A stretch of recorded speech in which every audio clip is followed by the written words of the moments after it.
Gandang hapon po mga kababayan and welcome to another episode of Immigration at iba pa kung saan tatalakayin po natin lahat ng mga immigration matters here in Canada and pati na rin yung mga legal matters na gusto nyong malaman ng mga kasagutan dun sa mga katanungan nyo. Okay? So kasama po natin ngayon of course ang ating favorite Filipino-Canadian lawyer, si Attorney Jake Aguilar. Magandang hapon, Jean. Live na naman tayo ngayon dito sa Filipino TV Studios as usual. Welcome po lahat ng gustong magtanong. Yes. Dating gawi. Meron din tayong konting pag-uusapan. So, before we start with the Q&A po, sisimulan po natin ng mga latest updates, immigration updates dito sa Canada kasi recently marami na tayong mga nakikitang updates na ginagawa ng government. So, i-discuss lang po namin sandali before we move on to our usual Q&A portion for immigration and family law matters. Okay? So, sige, simulan na natin. So, recently nga po, nagkaroon ng changes sa OINP or Ontario Immigrant Nomination Program. Nagkaroon ng announcement actually ang Ontario government that it will suspend the OINP Express Entry Skilled Trade Stream program. So i-suspend po nila yon and they will return all pending applications and full refunds will be issued to all the applicants. So, ano nga ba ang implications nito, Attorney Jake? And ano ba yung options ng mga applicants natin if they will be unable to apply for the federal skilled trades stream na?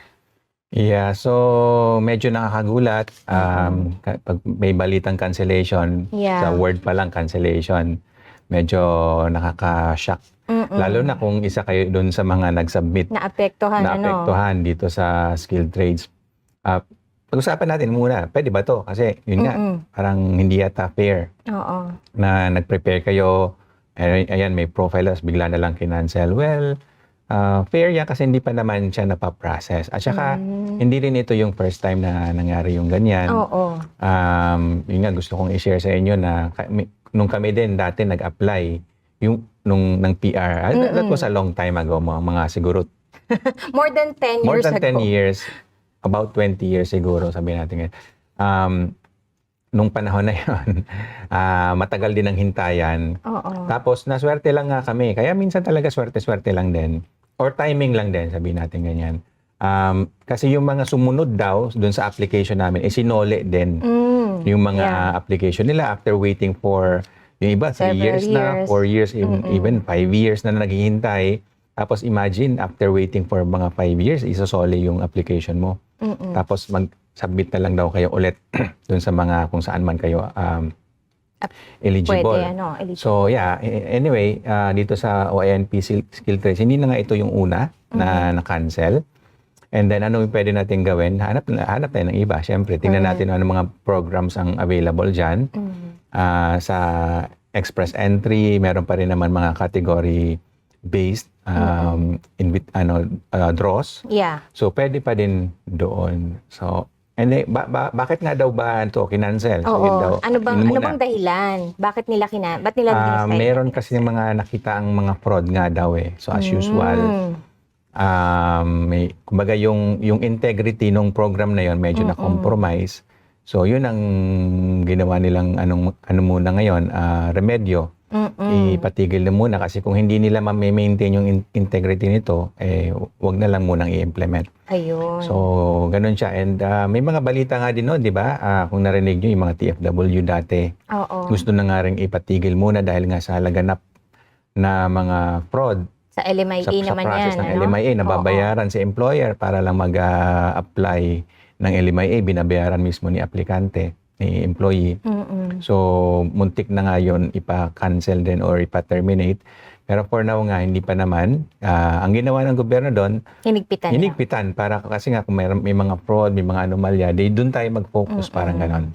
So, dito daw But in this case, hindi ganon yung ginawa nila. Talagang kinancel muna nila or terminate yung program. Kasi nagkaroon daw ng nagkaroon sila ng investigation and meron daw fake pay stubs na sinubmit, fake work experience, ayun, fake certificate. So, stop na lang muna.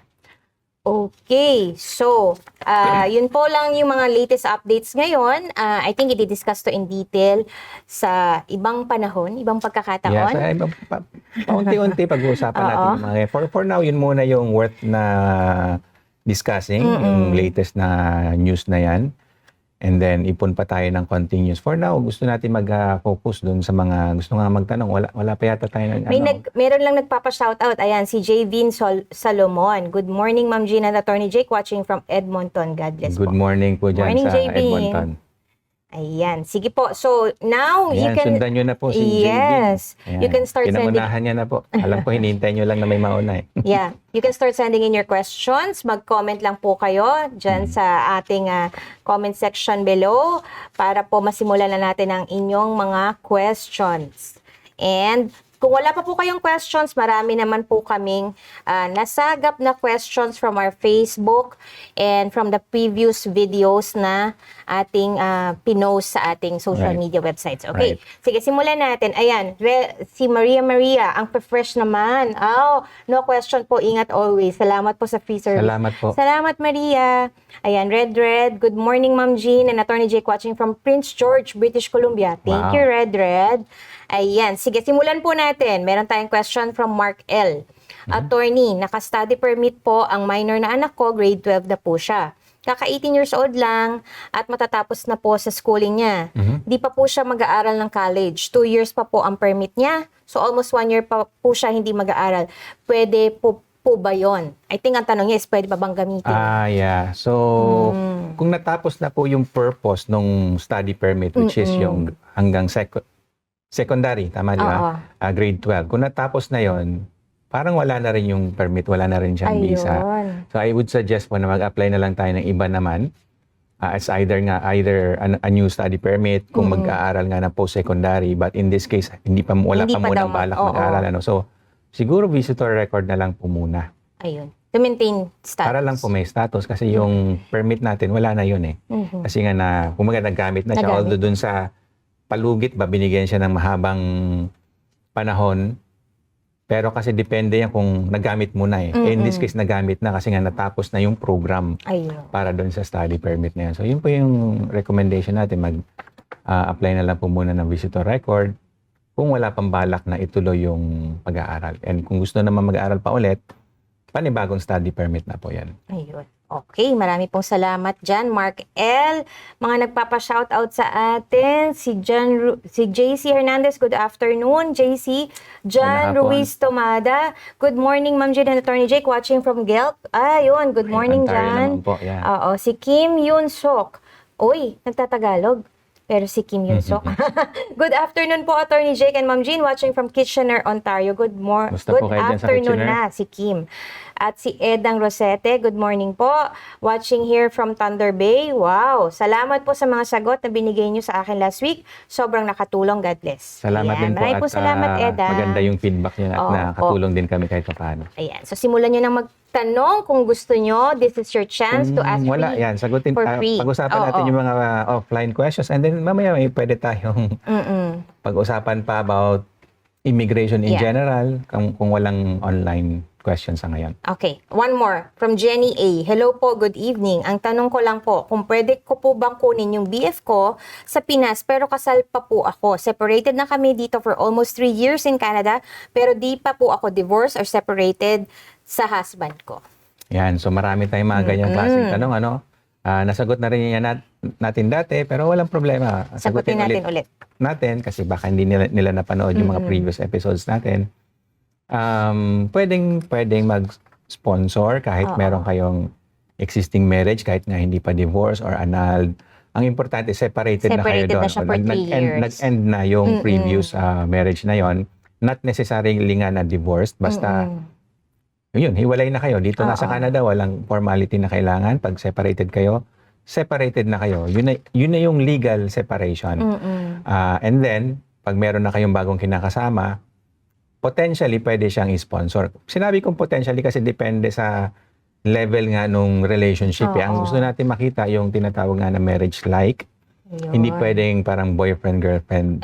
Medyo mababang level pa yon. Hindi yun enough for sponsorship.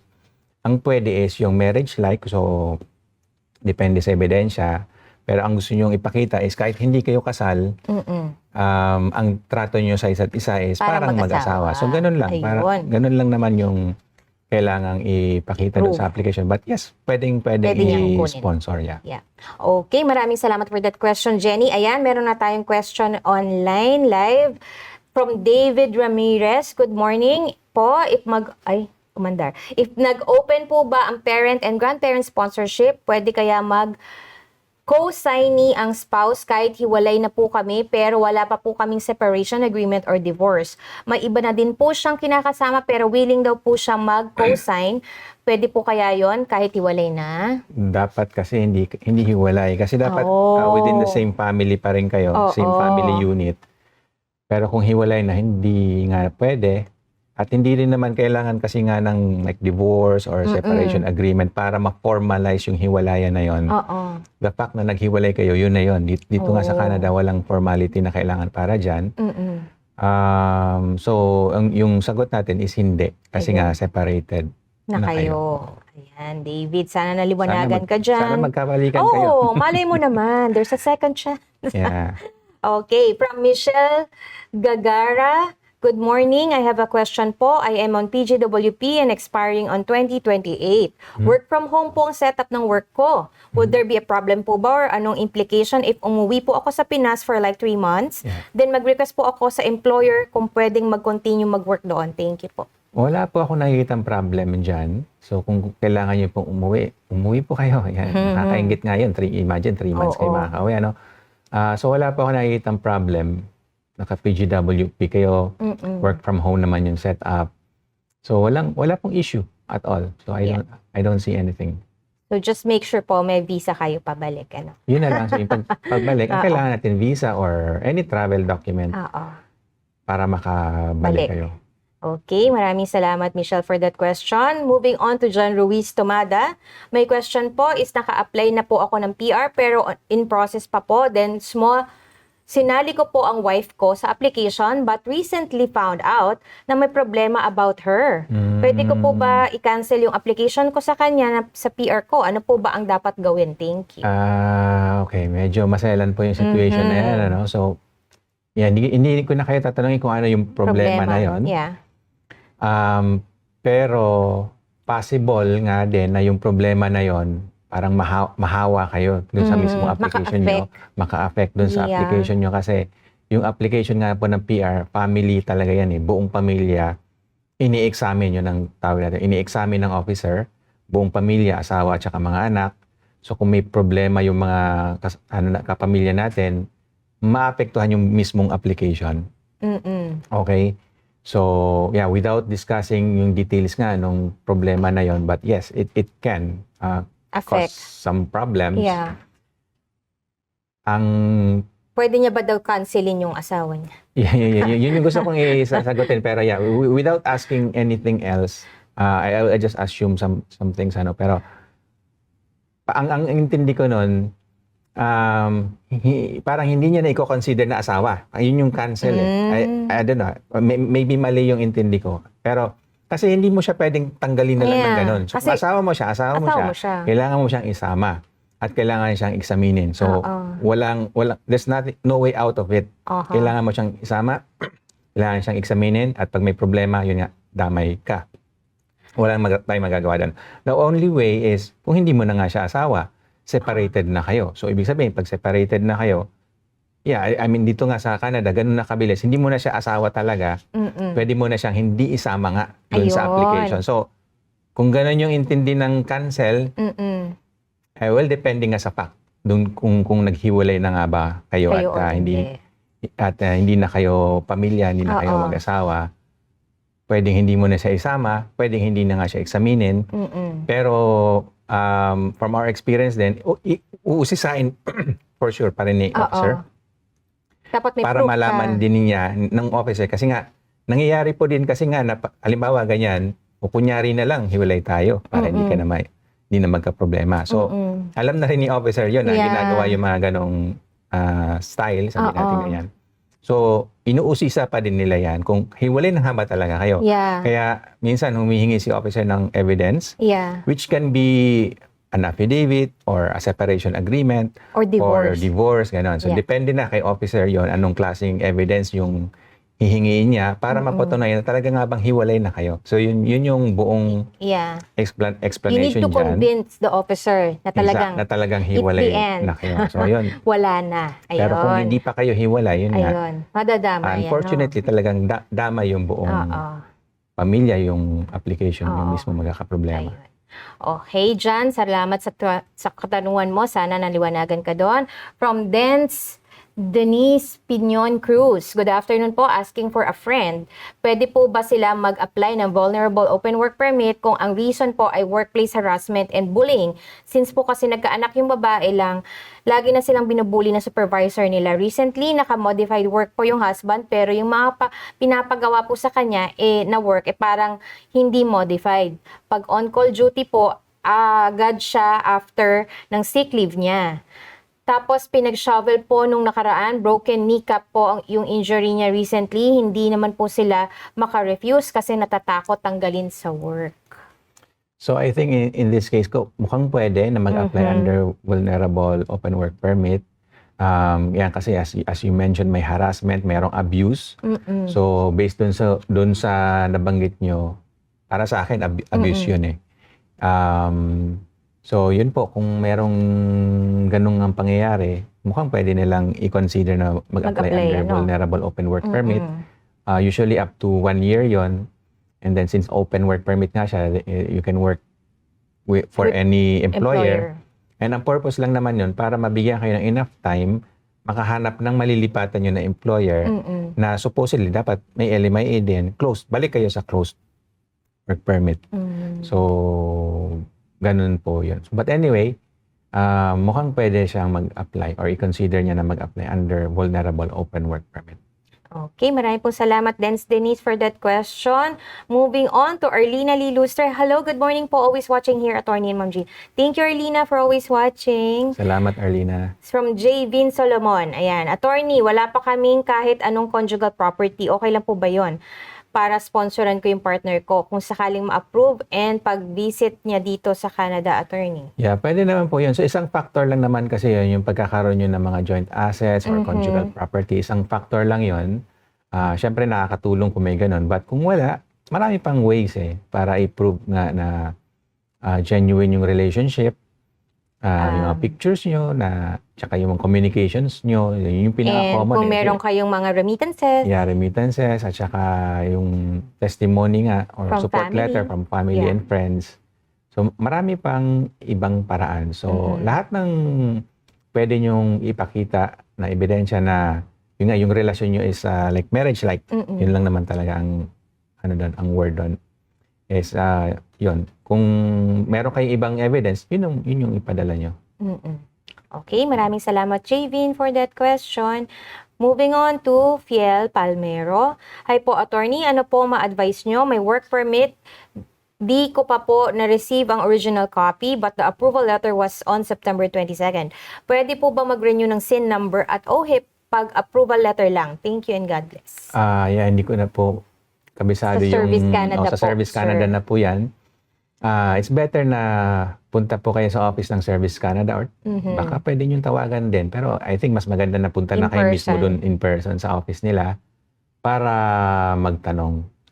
I think pwede. Yun lang po yung hula natin dyan. Kasi as you said, approved naman na. Wala lang yung mismong papel. Baka pwede nila kayong bigyan ng kahit temporary man lang. So, just to give my 2 cents on that, may mga nadidinig po tayo, depende rin kasi sa office, sa service. Doon sa kakausapin nyo, it's discretionary. So, yan ang, kumbaga, default. So, if we are dealing with the government, especially yung executive branch, alam na, may konti review sa yung executive, yung nagpapatupad ng mga batas o nagpapaandar ng yung gobyerno. So, marami dyan is discretionary. Marami sa mga pwede nilang gawin ay discretionary. Katulad sa immigration din, maraming application is discretionary. Yeah. So try nyo lang pong kausapin kung sino man yung taong yon and hopefully, maintindihan niya kayo and ma-accept pero from what we know about yung government dito sa Canada, maano naman sila, maintindihin, if you can explain things and Properly, then may sense naman kumbaga na yun yung mabigyan kayo ng SIN, approve naman na, it's just wala kayong yung official Letter. document. Saka, Pwede kayong pagbigyan. ayun, tip lang din, i-follow up nyo po kay IRCC through web form. Tanungin nyo lang po ba hanggang ngayon hindi nyo pa nare-receive yung inyong document. Okay, Yan po. maraming salamat po, Fiel. Moving on from Jerisa Mendoza. Hello po, divorce po ako dito sa Canada and may partner po ako nasa ibang bansa. 7 years na po kami and halos every year na uwi po kami Pinas pareho. Ano po ang pwede para makuha ko siya dito? Salamat po ng marami. Yun. Yan. Mukhang pwede rin po nga sponsoran nyo siya bilang conjugal naman. Conjugal partner. Basta ang trato nyo nga po sa isa't isa is para kayong mag-asawa. It's just that hindi kayo pwedeng magsama kasi nasa ibang bansa nga siya at hindi siya makapunta dito dahil wala siyang visa. Pero 7 years na kayo, ang kailangan lang naman is at least 1 year na nasa ganong relationship. And since na yan nga, madalas kayong umuwi din, nagkikita kayo, so ibig sabihin, nag-e-effort kayo. Ibig sabihin nga din, ganun kalalim, di ba? Yung relationship nyo na talaga nag-e-effort kayo kahit gumastos kayo, basta lang magkita kayo. I think nandun yung mga elements. So, pwede nyo siyang sponsoran nga po under conjugal. Consider nyo na lang din po muna din na applyan siya ng visa papunta dito sa Canada para, again, pakita nyo rin yung effort nyo na makarating siya dito. And pag nakarating siya dito, di magsama na muna kayo bilang common law. So, For at least a year. Yeah, for at least a year. Medyo marami pa tayong dapat i-discuss doon sa part na yun kasi it's either nga common law or conjugal. Pero what I can say at least for now, andun yung mga elements. Pwede nyo siyang sponsoran. Okay, maraming salamat Janita for that question. Raj Villanueva, PGWP po ang status and work, parang kanina pa to, work from home ang setup. If yan. magstay Parang po yun sa din yun. Pinas for 2 months, counted pa rin po ba as work experience? Nasagot na, ito naman, counted pa rin Kung daw ba as counted, work ano? experience while in the Philippines Magandang for purposes tanong yan, of Canadian Kasi- Express entry points? So wala, oo nga, wala no? pa ako nababasang rule Oo. dealing with that particular Pag work from home, ano? matter. Pero I would say na kumbaga arguable na part siya, considered siya as Canadian work experience. Kung yun naman talaga ang setup ng Canadian employer mo. Yes. Pero it's better kasi na merong guidelines na ilabas yung IRCC Oo nga. tungkol dyan. For now kasi Parang wala. akong Yeah. nakikita pa na guidelines with regards to that. Pero I would argue na ano siya, considered siya as a Canadian work experience. Oo. Especially if you have a Canadian employer. Tsaka kung yun naman talaga ang setup nyo nga na work from home naman talaga at na gagawa mo pa rin yung obligations mo or yung duties mo, pwede pa rin. Okay, thank you Raj for that question.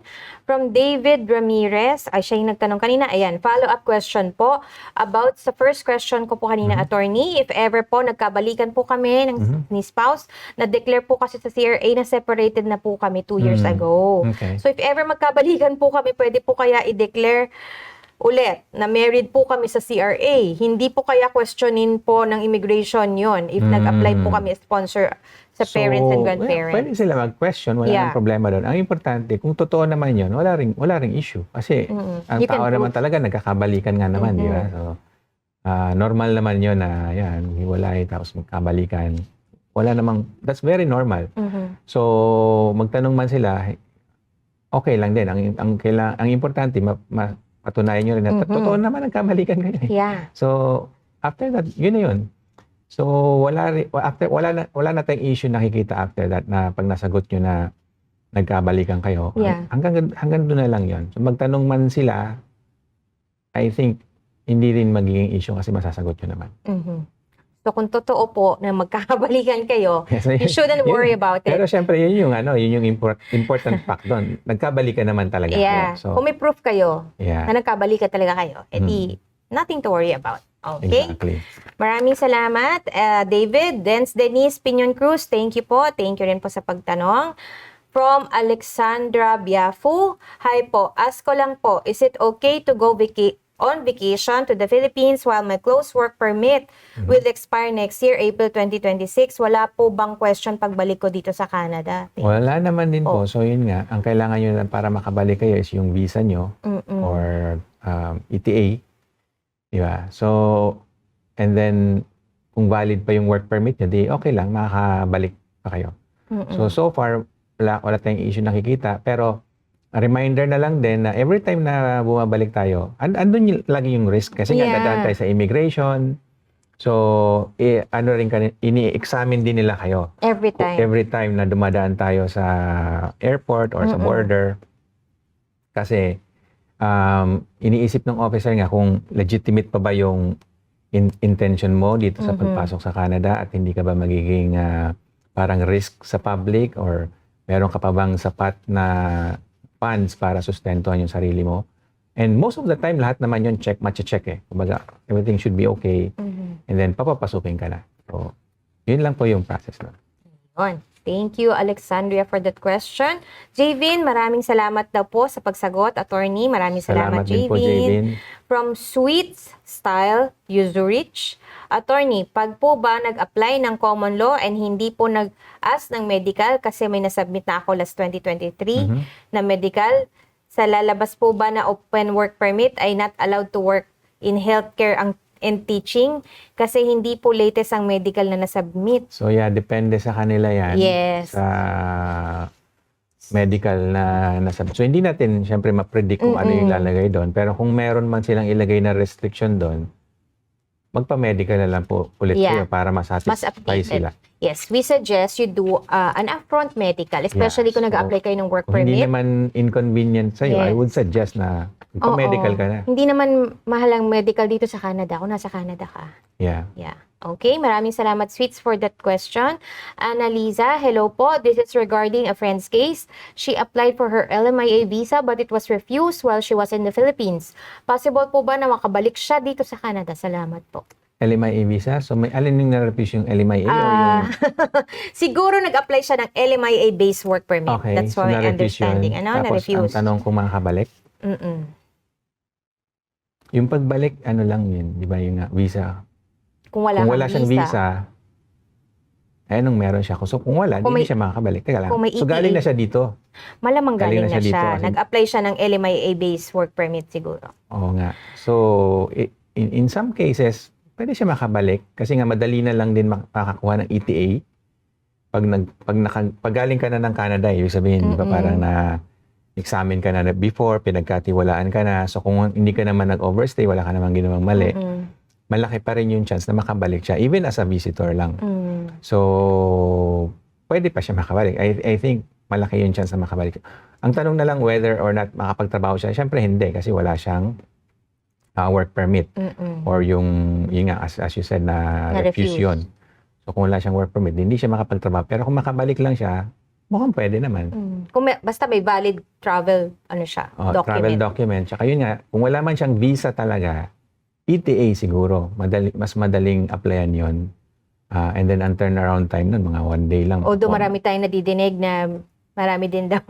Check ngayon sa ETA, maraming pero, kasi naghihigpit ang IRS, ang border officers. Yeah. Totoo yan. Pero I would say, malaki yung chance na ma-approve yung ETA na yun. Okay, maraming salamat, Ana, for that question. Janisa Mendoza, na-refuse na po siya, kaya po gusto ko malaman kung ano po dapat. Si Janisa, ano ba yung question niya kanina? Na-refuse na daw. Divorce siya yung divorce. Nag-apply na siya, nag-apply na yung partner niya dito, kaso na-refuse for visitor. Better in the sense na magagamit mo actually yung refusal na yun dun sa conjugal partner sponsorship application. Kasi nga, kailangan ng impediment sa conjugal sponsorship, di ba? So, yun yung impediment nun. Hindi nga siya makapunta ng Canada kasi nga na-refuse yung application. Pero it's good kasi nga, mapapakita mo sa officer na nag-effort naman din talaga kayo na makarating siya dito. It's just that si Canada mismo ayaw eh. So, okay po yun. Magagamit nyo yun doon sa application nyo. Ayun, maraming salamat, Janisa. Ayan, salamat daw po at nasagot mo ang kanyang katanungan. Salamat din po. Okay. From Cecil Cheng Nicole, blessed morning, Attorney and Jen. Waiting po for PGWP pa din kami for 7 months. Do we have to do something or wait na lang talaga? At yung classmate ko po at may open work permit na, sabi nila di siya matanggap sa work kasi expired na sin. May Okay. issue po bang ganito talaga or depende sa company? Thanks and So God kung may bless. open work permit, inuna ko lang yun, open work permit tapos expired na SIN, yun nga, baka pwedeng punta lang kayo sa Service Canada para maayos yun at baka ma-issuehan kayo ng panibagong SIN or what. Kumbaga, I think, kailangan nyo lang pumunta ng Service Canada. Actually, may note For dyan that. si IRCC. I think there's something there in the page of one of the pages sa IRCC na you also need to explain to your employer na halimbawa in process yung work permit na kung ano yung existing SIN nyo, pwede yon as long as wala pang result yung application nyo for work permit. So yun nga, sa tingin natin, madali siyang ma-resolve yung ganyang issue. You just need to reach out to the right agency or government department, so yun nga, Service Canada, para maayos na lang din yung situation na yan. Balik tayo dun sa unang tanong. Waiting daw wait siya. lang. I think wait lang din talaga. Oo. And then meron naman kayo usually matatanggap na Bridging. initial Yeah. paper with regards to that na nagsasabing pwede naman kayo mag-work nga habang hindi pa lumalabas yung PGWP. So yun po, wait lang sa ngayon. Okay, maraming salamat, Setchil, for that question. We move on to Nilo Alvarez. Good afternoon po, attorney. Tanong ko lang po kung sakali po mag-open yung parents and grandparents program, maka-affect po kaya yung situation ko? Kasal po ako sa Pinas last 1984, tapos nagkaroon kami ng anak pero nagkahiwalay po kami after 3 years. Tapos po nagkaroon ako ng relasyon at noon pong 1988 nagpakasal po ulit ako. Kasal ako doon sa una. Sa ngayon po, patay na po yung first wife ko. Last Ang hirap 2000. sundan. Anyway, sige. Sir, ang haba. Okay, last Tuloy-tuloy mo. Hindi ko 2007. For now po, andito kami nung second wife at tourist visa holder dahil sponsor po kami nung daughter ko sa first wife. Maka-affect po kaya yung second marriage ko sa Pinas kasi kahit patay na po yung una. Pag nag-open po yung PGP. Para sa kanya to. Okay. Okay, so at least, Whew! ang naintindihan ko so far, sila yung applyan Nung una niyang anak. nung anak for parent-grandparent Yes. sponsorship. Tapos, ano yung... So, meron wala namang issue dun, di ba? Anong issue ba? Hindi, kasi meron siyang unang asawa. Okay, May anak yeah, siya yeah, doon. yeah. Namatay, nagpakasal siya ulit. Buhay pa yung una niyang asawa, pero namatay na ngayon. Oh, okay. Nakailang asawa pa? Wait lang. So, yung anak na mag-i-sponsor, Oo. Sa unang so yung asawa. nanay nun, buhay Patay pa ba? na. Patay na. Wala na. Patay na. Okay. So, tapos... So ngayon, nandito siya sa kayong second wife niya as tourist. So sila sila yung Ang ano, i-sponsoran, syempre siya bilang magulang. tatay. Pwedeng isama yung partner niya. Ayun. Pwedeng isama yun. Yung partner niya ngayon, yung current. Oo. Kung meron man dati, hindi na yung kasama kasi hindi niya naman partner na yun. Nakapatay. Yun nga, hindi ko alam kung ilan ba pinag-usapan natin. 2, 3. Anyway. Anyway, yeah. Basta yung current niya na kinakasama o partner, pwede yung masama dun sa application. Oo. Yung una, syempre, kung wala na, kung patay na, di wala na yun. Ayun, okay. Short answers, Mr. Nilo, pwede. Yes po, pwede naman. Okay. From David Ramirez, ayan, thank you daw po and God bless. Thank you Salamat rin din po po sa sa pagtanong. From Bio Bernadette, good morning po. From Tofino, BC, good morning, Good morning, Bernadette. Bernadette. Melody, Irog-Irog, hi, Attorney Miss Jean, tanong ko lang po, may ticket na po ako pa uwing Pinas. Ayan. 3 weeks 3 po, weeks. pero yung work permit ko is less than 6 months na lang. And try ko is until February next year pa naman. Natatakot po kasi ako, plan ko po mag-lodge ng bridging open work permit, pagbalik na lang mga January. Thank you po. I think pwede naman po yun. Mhm. Wala naman issue dun. So, matagal pa naman yung work permit nyo. 3 weeks lang naman kayo sa Pilipinas. Yeah. Pwede So, pa balik naman lang po. kayo. And Balik then, lang agad. pagbalik nyo, apply kayo nung bridging work permit. Walang issue po. Okay, Miss Melody, thank you. From Alexandria Biafo, thank you po sa clear answers and more blessings. Salamat Thank you, din. Alexandria. Irene Tamayo Reyes, good afternoon po. Attorney, tanong ko lang, may bago po kaming permit, 2027 po expired. Kaso po, mauunang ma-expire yung mga permit ng mga bata. Dahil po, dumidepende sila sa expire ng passport. Tama. Tama. Okay. Tama. Mga bata, bale March 2027, pero yung principal, June 2027 po ang expiration ng permit. Paano po gagawin namin? So, unang-una, ay parang yun na po yung passport nyo kasi yun yung pumipigil dun sa ano nyo ngayon, sa papel nyo dito sa Canada. Unahin nyo yung passport nyo and then after that, pwede nyo ipa-extend pa yung permit ng mga bata. Pero parang 3 months na lang yata i-extend, no? Kasi March at saka June. March, April, May, June. April, May, June. Parang gano'n. Pero yeah, definitely pwede nyo pang ipa-extend yun. Pero unahin nyo po yung passport. Passport ng mga bata, ipa-renew. Okay, maraming salamat, Irene.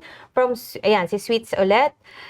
Tylee, lumabas na, attorney, ang open work permit sa email pero wala pa po ang hard copy. Last September po, ang tanong, wala pa din po ang hard copy. Yun nga po, ma'am, pwede niyo pong i-follow up kay IRCC through web form. Okay? Right. Sabihin nyo lang po, hindi nyo pa nare-receive ang inyong hard copy until now. And just make sure tama So, yung address na usually sa mail nilalagay ito, nyo. di ba? Oo. So, kasi nagkaroon po ng Canada, di ba? Canada Post, yung right? Canada Post, may disruption po doon. Minsan nagkakawalaan din talaga. So, kailangan nyo lang po talagang i-inform si IRCC na hindi nyo pa nare-receive yung document. At baka kailangan kayong issuehan ulit. Okay, maraming salamat, Sweets, for that question. Si Noel, ito si Noel. Hi po, na-expire po ba ang permanent visa? Wala pong permanent visa, sir. Natapos na po yung 5 years validity niya.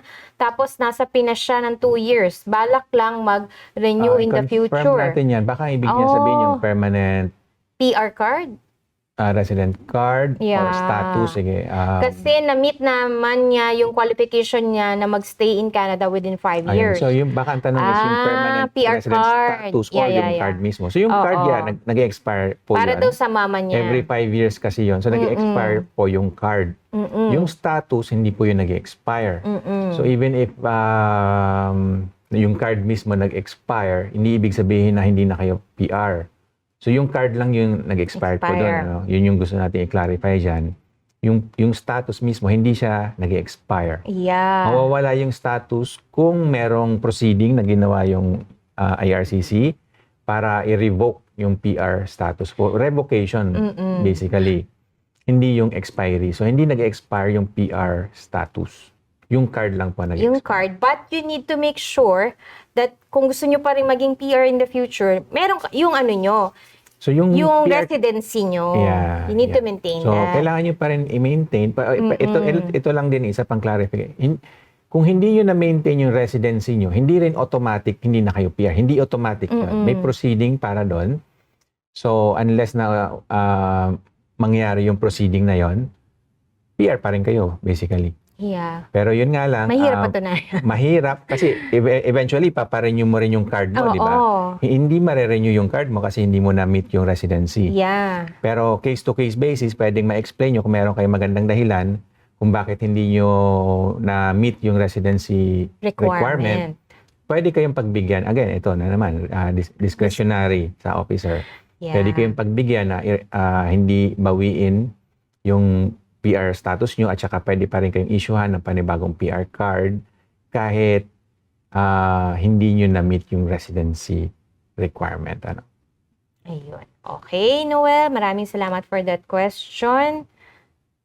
Moving on. Ayan, thank you daw. Thank you very much po, Attorney Miss Jean. Maraming salamat, Neo. Salamat din po. From Sechil, ayan si Sechil, Attorney Jean, paano po ba mag-apply ng bridging work permit? No idea po kami. At kung kailan po ba kailangan magamit o gamitin ng bridging work permit? Okay, yung mabilis na sagot dyan, unang-una, check nyo kung qualified kayo dun sa bridging. So yung program na in-apply nyo, yung PR program na in-apply nyo, dapat meron siyang provisions about bridging open work permit kasi hindi lahat ng PR program ay may ganyan. So check nyo muna.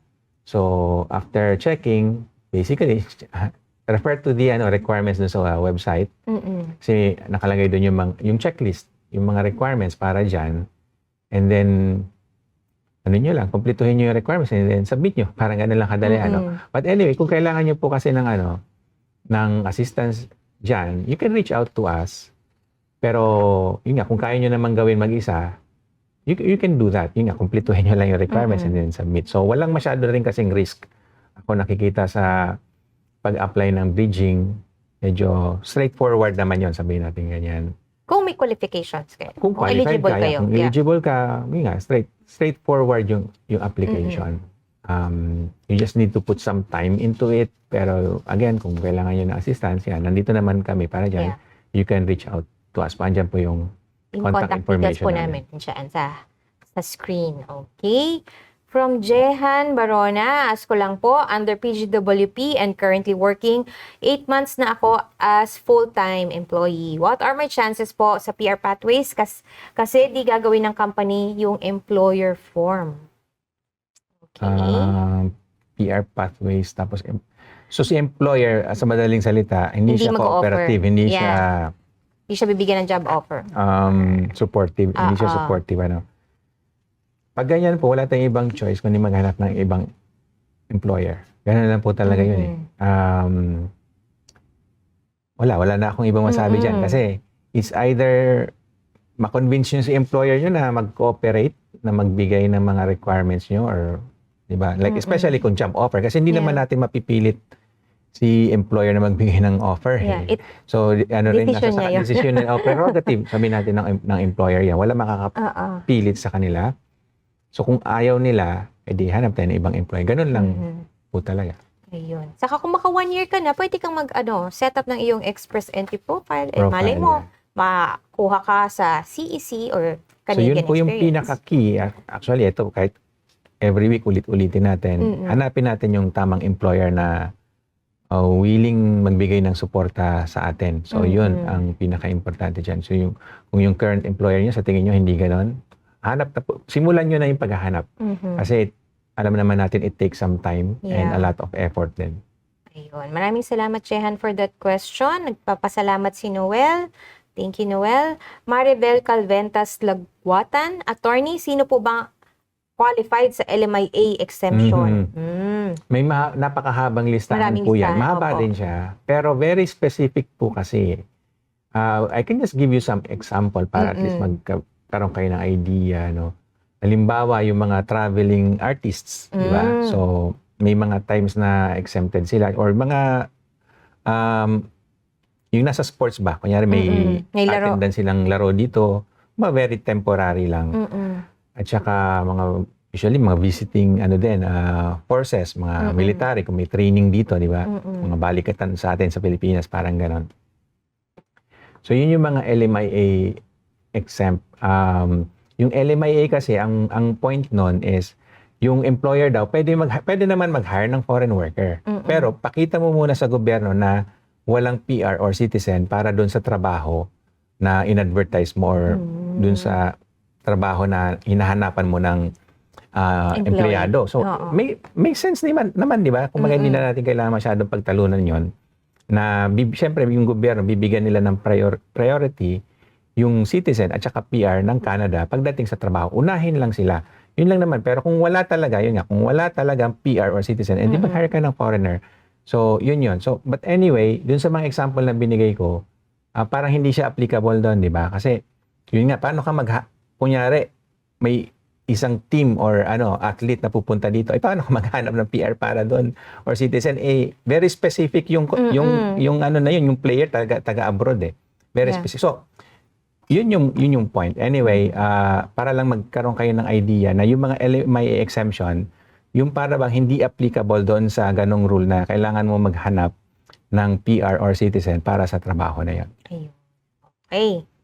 Maraming salamat, Maribel, for that question. Sana naliwanagan ka doon sa mga in-explain ni attorney. From Alisa Biel, hello po attorney, PR po kami and nagka-family problem kami. Then gusto ng mom ko i-cancel or i-revoke yung PR ng dad ko. Posible po ba yon? Married pa po sila. Thank you po. Okay. So, salamat sa pag-share, Alisa. So, yung PR, hindi siya nare-revoke or na ika-cancel just because hindi nag-work out yung relationship.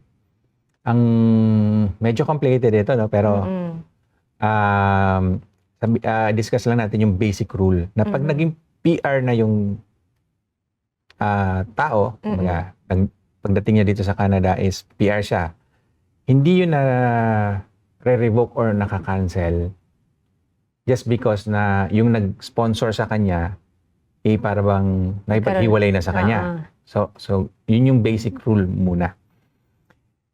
Minsan, ito yung complication naman. Kung hindi naman na talaga sila noon pa, sinama lang siya dito for immigration purposes at nagkunyari lang na sila pa din, yun yung pwedeng magkaroon ng problem. So anyway, I don't know, siyempre hindi na natin tatanungin si Alisa kung ano ba doon. Pero ang point is, kung sila pa naman married sila, hindi pa sila separated, kunyari problem lang, or nagko-contemplate pa lang, hindi siya ground for revocation ng PR. Ayun. So, yun na lang po yung sagot natin. Okay, Alisa, thank you for that question. Hope you were enlightened. From Club Bieras, what are the options po na pwedeng i-apply if HCCP application po last March 2025 wala pang AOR? We feel you, Shab. September 2026 yung expiration ng PGWP. At least damay-damay po tayo. Yes. Spousal open work permit and study permit. Then working also as construction manager. Pwede po bang mag-bridging open work permit kahit wala pang AOR? Unfortunately, hindi po kasi requirement talaga siya. Pero yun po, hindi po kayo nag-iisa. Kahit po sa mga clients namin, Opo, wala pa rin pong AOR. Wala pa po kaming nababalitaan na nag-apply noong March na may AOR na ngayon. So at least, pare-pareho po tayo na we're on the same boat. Yeah. Hintay-hintay lang po. Ayan. So, paano daw yun? Pwede ba daw hindi nga po. So, hindi. Yeah. Kailangan talaga ng AOR. Opo. Maraming salamat, Club, for that question. From Jihan Banronia, job offer is there? Ito si Jihan. Yung employer niya hindi magbibigay ng okay, so may job offer naman. So, may job offer naman. Pero hindi... Ano yung hindi niya ibibigay? Balikan natin. Employer form. Baka sa saan ka nag-a-apply? PNP ba ito? Kasi kung sa ano din, sa OINP, halimbawa OINP, pwede mong balikan yung tama. Pero kung OINP, employer-driven din siya. Si employer din yung mag-a-apply. So kung ayaw niya din, ganun din. Hindi rin natin siya nga mapipilit dun. Oo. So, employer-driven kasi siya. Yeah, nasa kamay ng employer kasi yan talaga. At saka may certain qualification si employer. Yeah, so yun nga po din, in most cases, talagang employer-driven yung mga programs. Siyempre kasi sila yung nakakaalam ng pangangailangan nila sa negosyo nila, sa kumpanya nila. Sila din kasi usually tinatanong ng gobyerno, ano bang kailangan nyo, ano bang kailangan nyo, parang ganon. So may income, din yun, requirements for the employer. So ang point natin is, kadalasan, laging nagsisimula kay employer. So, kaya ang tip natin, yun, hanap kayo ng employer na kasundo nyo na very much willing na suportahan kayo. So, kung wala, hanap kayo ulit. Ganun lang po talaga. Okay, maraming salamat, Jihan, for that question. Nikki Santiago, good afternoon. Daming natututunan sa live nyo. Naku, marami pong salamat, din Nikki. Po, Nikki. God bless. Sa panonood. Jessica Celis Ramos, following sa previous question about anak na different ang expiry ng permit sa parents. Okay. Kung nakapag-renew na ng passport, ang expiry po sa permit is April 2027. First is pwede na po bang mag-apply for extension? Second, if while on process na ang application then umuwi ng Pinas for 2 weeks, magkaka-problem po ba? Yeah, so kung pwede na mag-apply, pwede naman. Kaso medyo maaga din. 2027.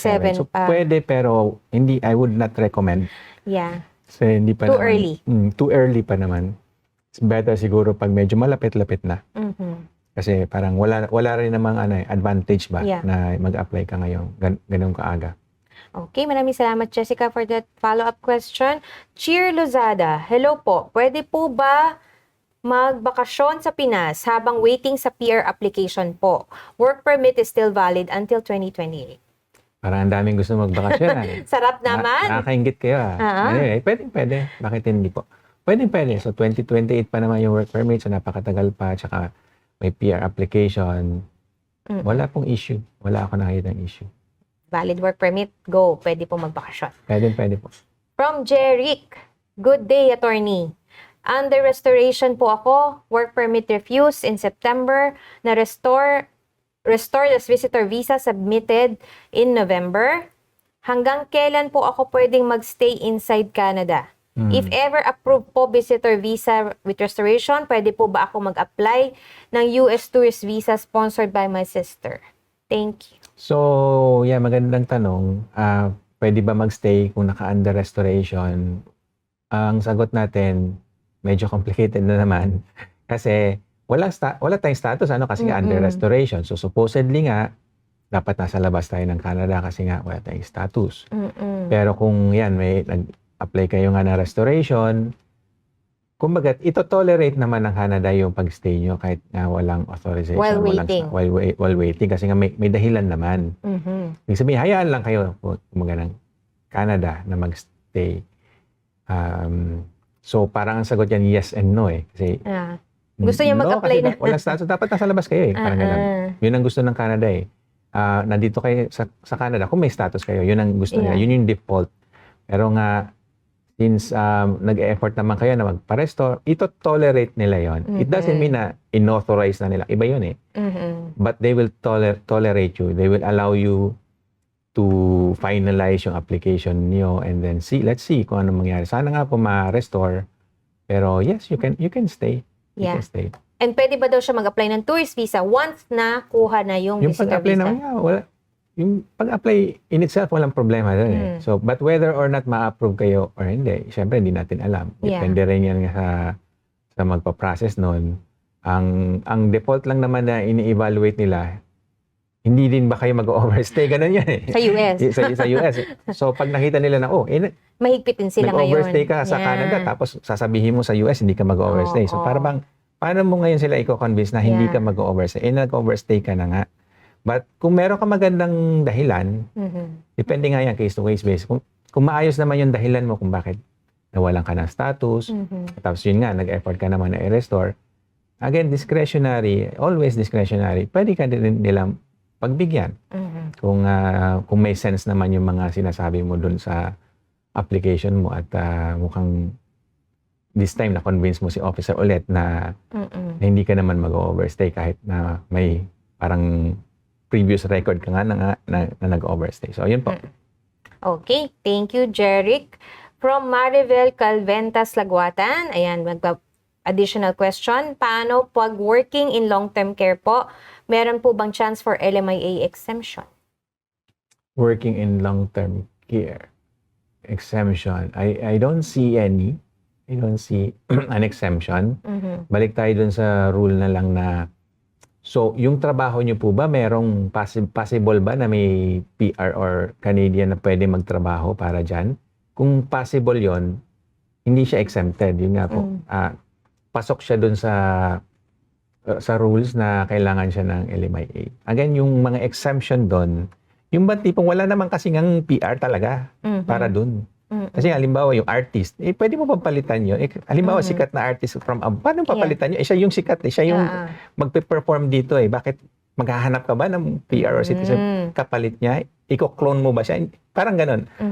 Yun yung parang nature ng exemptions. Kaya may mga ganong klaseng exemption. Hindi kasi natin mapalitan eh. Pero kung yung trabaho nyo ay something na kayang gawin ng PR dito or citizen, hindi siya usually exempted. Okay. Maraming salamat, Maribel, for that question. Ayan, meron pa tayong 6 minutes, pero sige lang, basahin pa natin ang mga questions. From Denise Pinion Cruz, question po ulit, Attorney and Ms. Jean, may matatanggap po ba na severance pay if nag-resign dahil po sa hostile work environment, workplace bullying and harassment, working overtime without pay, 5 years, 6 months na po kung nag-work sa company? Severance pag may bully, hindi ganon, walang severance pay yon doon. Especially 5 months or 6 months pa lang. 5 years. 5 years. And 6 months. Medyo matagal na rin. Yung, depende kasi kung gaano kalaki yung company para doon sa severance. Pero, yung severance, pagka yung employer mismo ang nagtanggal sa inyo. Sila yun. Pero kung ikaw magre-resign. Kung ikaw magre-resign, wala yun. Walang benefits. So, kasi parang ginusto mo yun. Ikaw yung malis, di ba? So, walang benefits yon. Pero kung ikaw yung aalisin, potentially, meron ka mga benefits, lalo na naka 5 years ka na. possibly may benefits. Kaya nga siguro, in general, ma-advise natin, huwag tayo mag-resign. Kasi Kaya pag lang binubuli daw siya. So, that's another thing. So, Yeah. ibang, hindi resignation ang solusyon doon. Isumbong nyo si employer. I-report nyo siya. Or, kuha kayo ng abogado or kasuhan nyo siya. So, yun ang solusyon, hindi yung resignation. Okay, thank you, Denise, for that question. Luis Ramirez, pwede po ba na maging employer ang kamag-anak like uncle or auntie if 1-year PGWP holder ako, will finish healthcare aid in Winnipeg? So, walang problem kung ang employer natin is kamag-anak as long as genuine naman nga siya. Tsaka kung PGWP holder means open siya, open work permit, so you can work for any employer. So far, wala po tayong issue dyan. Okay, Luis, thank you. Si Jihan Baronia, nagpapasalamat. Salamat, Jihan. Salamat din po, Jihan. Zay Dionaldo. Hello po, Attorney and Miss Jean. Ask ko lang po, yung ETA pwede ma-extend kasi po dumating po mami last September 10 sa Canada. Di po ba 6 months lang ang ETA? Ang tanong ko po, talaga bang pwede ma-extend ang ETA? Salamat po. I'm not sure kung ETA yung tinatanong niyo po. May ETA na matagal ang ang validity period, di ba? Baka ang tinatanong niyo is yung visitor stay. record. Yeah, Yung yung stay visitor niya dito. record. Yun yung 6 months, 6 months. Yung Oo. visitor record. Oo. Na-extend po naman yan. 1 to sawa nga usually yan. Oo. Depende kung magsawa na si officer. Pero technically, you can apply for an extension again and again hanggat ina-approve kayo, wala naman din problem. At some point, kung gusto, katulad na nangyari nga din ngayong taon na ito, 2025, nagbawas kasi si government nga ng mga foreign national. So, may mga times na hindi na nila ini-extend yung mga ganong application for extension. Pero I think yung tanong niyo, visitor record rather than ETA. Yung ETA kasi kailangan siya para makapasok sa Canada and in most cases lagpas 6 months yung validity period na. Yeah. Yung pagpasok nga, Pagpasok yung validity lang. ng pagpasok. Oo. Pero once na nakapasok ka na, edi yun na yun. Ang kailangan mo na extension nung record, visitor record dito sa Canada. Okay. Huwag po kayo mag-alala, marami po nalilito dyan. Kahit ako, nalito ako dyan noon nung first time ko na tutunan yung mga ganyan. Nalito ako dun sa yung how it works ba, yung mga visitor record, visa, etc. Okay. Maraming salamat, Zay. From Club Bieras, thank you po. Follow-up question lang. Since wala pang AOR, what can you suggest to extend our status, LMIA for HCCP or LMIA for construction manager? If basta construction, LMIA kinuha ko, may possibility ba na mabaliwala yung HCCP pilot program na application? Okay, maraming Ayan. tanong doon. Unahin natin yung kung magbabaliwala ba. Hindi naman mababaliwala. Kasi ang importante is na meet mo yung qualifications noon. So kung meron kang iba pang qualifications, hindi makakancel yung una mong qualification. So yun muna yung sagutin natin. Hindi siya makaka-apekto or makakabaliwala sa HCCP. Doon naman sa options mo sa LMIA, depende kung may actual LMIA na ba nga si employer mo. Kung sino yung may LMIA, edi yun pwede mong applyan kung mapapatunayan mo rin na na-meet mo yung requirements ng job na yon. So depende sa kung ano yung credentials mo, ano yung qualifications mo, pero kung kaya mong i-prove na whatever that is, kasi parang dalawa yung option niya, no? Construction and ano po ba? HCCP. Ang kailangan lang naman nun, kaya mong i-prove nga na qualified ka for that. Oo. Meron kang enough training, experience, or kung ano man yung requirement para doon, nami-meet mo din. So, yun po. And then again, hindi mababaliwala yung HCCP. Okay. Maraming salamat for that question, Club. Ayan, si Zai, September 10, 2025. I guess yun yung sa ETA ng mom niya. Yung expiry ba nun? Ay, kung nakapasok naman dito, nagamit pero kung na. nandito na siya, hindi na natin kailangan yung ETA na yun. Yeah. Visitor record na lang po yung kailangan extend. Yeah. Okay, Zai. Ayan, si Luis ulit. May passport will expire on June 2029 at matatapos ang 2-year program ko in April 2027. Kaya if mag-apply po ako ng PGWP, baka 2 years lang ang ibigay. Pwede po ba akong mag-renew ng passport ngayon sa Vancouver? Andito po kasi ako sa Winnipeg. Okay, so renew muna. I'm not sure kung saan kaya pwede mag-apply ng renewal ng passport. Ang alam ko lang, ang Manitoba, which is kung nasan kayo, di ba, Winnipeg, sakop siya ng Philippine Consulate dito sa Toronto, sa Ontario. So, ang understanding ko lang, I'm not sure about this, I'm not, I don't work for the government, so hindi ako ahente ng government. Anyway, ang alam ko lang is yung consulate natin dito sa Toronto, sa Ontario, covered nila yung services dyan sa Winnipeg, Manitoba, which is kasama siyempre ang Winnipeg. So magtanong po kayo dito para dyan sa process na yan para ma-extend nyo yung passport nyo. So I think nga hindi sa British Columbia. Magkaibang jurisdiction na po kasi. But of course, you can always ask them kung saan kayo kung dapat mas malapit siya doon. Kung saan kayo dapat mag-apply. Kasi baka mas convenient sa inyo doon. I don't know. You can ask them na lang. Tawagan niyo po sila. Yun yung best option. Okay, Luis. Thank you.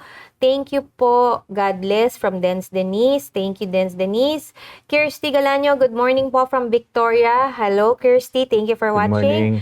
Ayan, tatapusin na lang natin siguro yung mga nag-hello. We can ask, meron pa bang time? Siguro we can read one more. One more question. From siguro. Zai. Ito si Zai ulit. Opo, attorney, ang expiration ng ETA ni Mami ay 2028 po. Kaya ko lang po natanong kung pwede siya magstay sa Canada before mag-2028. Tama po ba? So, yun po. Yun nga. Ang i-extend nyo yung record, not the ETA. So, I don't think relevant yung ETA na ngayon. Kasi nasa Canada na po siya, di ba? So, hindi na po ETA yung pinag-uusapan natin dito. Visitor record. Yun po ang kailangan dyan. Yun lang. So, tapos yun, every 6 months nire-renew yun, yung visitor record. So, hindi na po yung ETA. Wala na po tayong pag-uusapan tungkol sa ETA. Kasi nasa Canada na siya. Ginagamit lang yung ETA kung papasok pa lang sa Canada. So, hopefully, medyo naliwanag natin. I understand, medyo nakakalito po din talaga yung concept na yan. Okay, maraming salamat po sa lahat po ng mga nagtanong. Unfortunately po, we've run out of time, but we will make sure to read all your questions and reply to them sa next episode po namin. So, thank you for watching today. And makakasama niyo po kami ulit next Wednesday. So, magkita-kita po tayo ulit sa another live episode ng Immigration at iba pa. Ako po si Gina Galar and maraming po salamat for watching. Thank you. Have a good day. See you next week po.